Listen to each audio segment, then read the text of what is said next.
Olá, pessoal, tudo bem com vocês? Eu sou a professora Léa, professora de língua portuguesa, e nós trabalharemos hoje sobre a questão da pontuação na construção do texto, ou seja, como a pontuação é essencial para que o texto ele fique coerente e dê essa ideia de sentido no texto.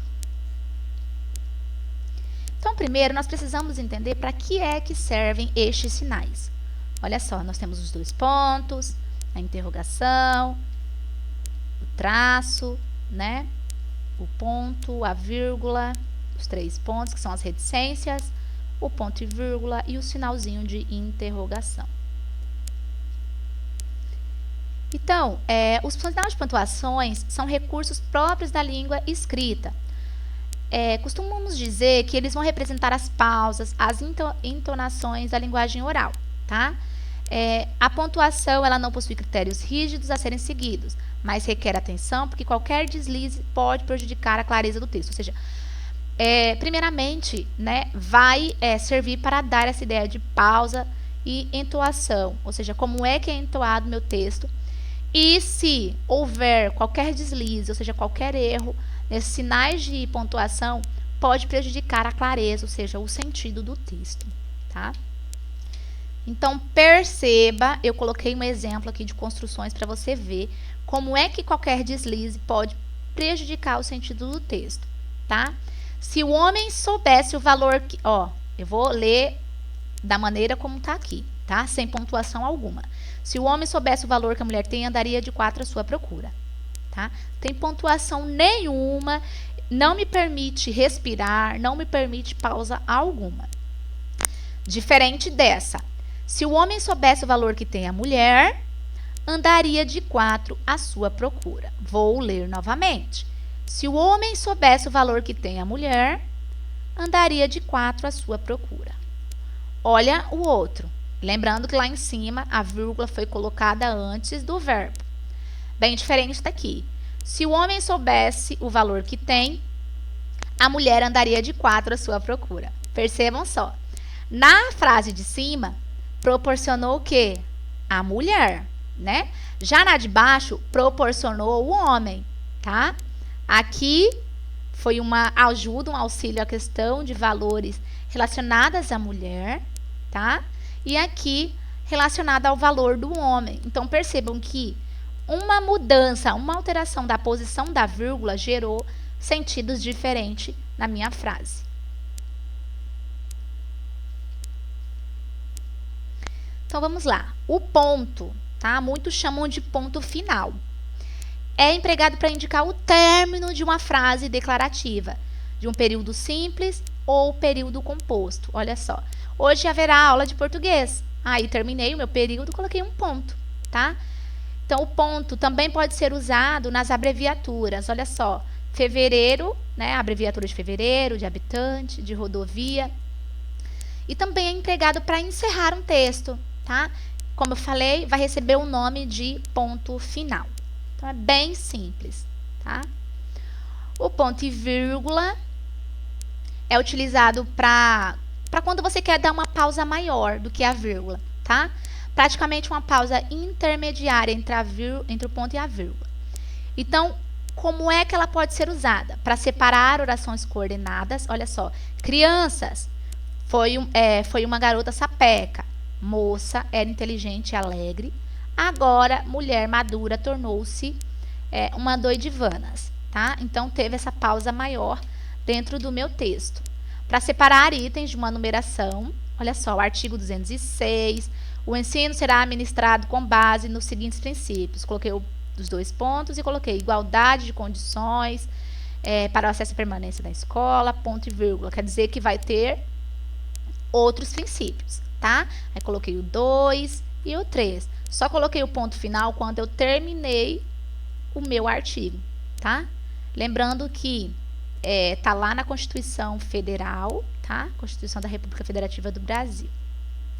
Constituição de 88, tá? Os 2 pontos. Os 2 pontos, eles podem ser empregados para anunciar uma citação, olha só. Lembrando um verso de Manuel Bandeira, 2 pontos. A vida inteira que podia ter sido e que não foi, tá? Então, eu anunciei que viria uma citação de alguém, que no caso é do Manuel Bandeira. Quando eu quero esclarecer algo, Joana conseguira, enfim, realizar seu maior desejo. 2 pontos. Seduzir Pedro. Então, eu esclareci, tá? Para anunciar a fala de um personagem, é o mais eventual que a gente usa os 2 pontos, tá? E o pai perguntou, 2 pontos. Aonde vai, garoto? O ponto de interrogação, claro, quando a gente vai fazer uma pergunta direta, tá? Onde estão as causas dos problemas sociais brasileiros? Então, apenas quando eu tenho uma pergunta direta. Quando é uma pergunta indireta, eu não uso sinal de interrogação. Olha só.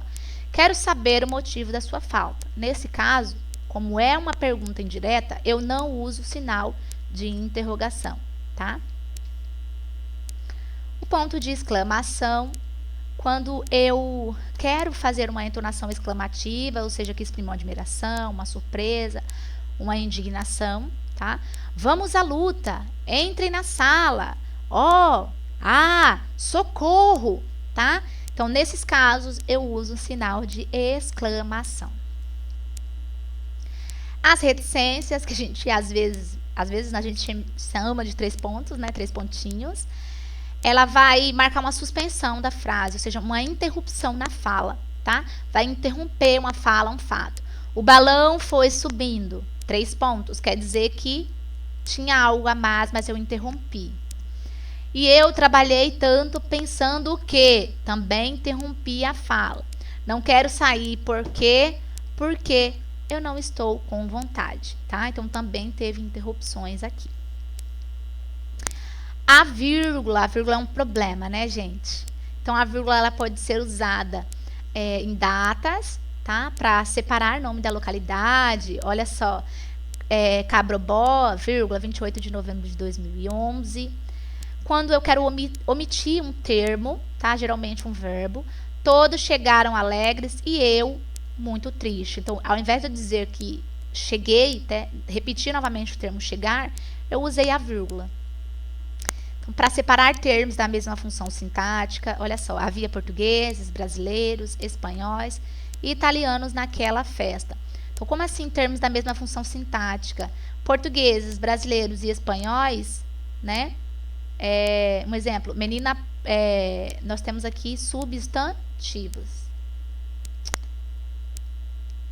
tá? Para separar vocativo, alunos, prestem atenção. Então, nesse caso, nós temos a vírgula e o ponto de exclamação. Para separar apostos, Cobrobó, a terra da cebola, é uma cidade hospitaleira. Eu poderia dizer assim, Cobrobó é uma cidade hospitaleira e não geraria uma diferença no meu sentido, tá? Para isolar expressões, eles viajaram para a América do Norte, aliás, para o Canadá, tá? E nós temos o travessão, tá? O travessão é um traço maior que o hífen, tá? E costuma ser empregado, olha só, no discurso direto. O que é isso, mãe? É o seu presente de aniversário, minha filha. Ou para separar expressões. E logo me apresentou a mulher, uma estimável senhora e a filha, tá? É uma frase de Machado de Assis. Nós utilizamos muito mais nessa questão de fala de personagem, tá? Quando eu pedi para vocês fazerem um conto, inclusive, eu lembro que muitos usaram o travessão. Então, era isso por hoje, tá? Eu espero que vocês tenham aprendido. Caso haja dúvida, me perguntem, me procurem. Muito obrigada por ficarem comigo até o final. Um abraço para todos vocês.